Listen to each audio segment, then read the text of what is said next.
ولې د ملت په ضمن کې هغه دښمن کړي چې سوله نه غواړي، دلته ثبات نه غواړي، هغه هم له دې نه استفاده کوي، بیرته دغه مسائل ځنډولی سي، موانع ایجادولی سي، پروسه مختل کولی سي. نو پروسه ډېره مهمه ده چې دوام وکړي او نتیجو ته منتظر واوسېږو.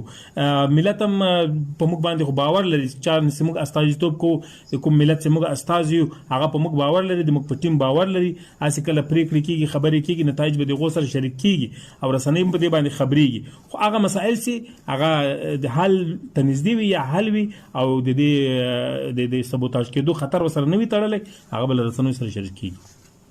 حکومت په ښکاراتو سره ویلي دي چې جمهوریت د دوی لپاره ستره کرښه ده او په هېڅ صورت له جمهوریت څخه نه تېرېږي. د ولس په د رایې په اساس باندې حکومت رامنځته شوی دی او دوی جمهوریت ته ډېر زیات اولویت ورکوي.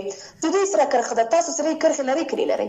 د سرې کرښې یادونه معقوله نه ده، بیا هم منطقي نه ده. دا د خنډ او د مانع سبب ګرځي او مذاکرات ته زیان اړولی سي. او بل سرې کرښې موږ سره معلومې سوي هم دي، مخکې هم دوی سرې کرښې چې کومې درلودلې هغه اوس شتون نه لري.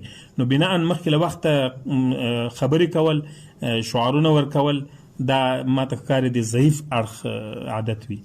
کوم اړخ چې قوي وي هغه کرښې نه کاږي، هغه هلته عملي خبرې کوي او داسې خبرې کوي چې د ملت مصالح پکې تړلي وي، د اسلام ارزښتونه پکې محفوظ وي.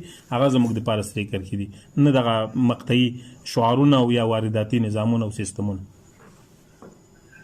مجاهد صاحب، بین الافغاني خبرو پیل ته راګرځو چې لا هم د دواړو لورو طرف نه داسې کومه مشخصه ټاکل شوې نیټه ورته نه ده ټاکل شوې چې ګواکې په دغه وخت به د بین الافغاني خبرې پیل شي.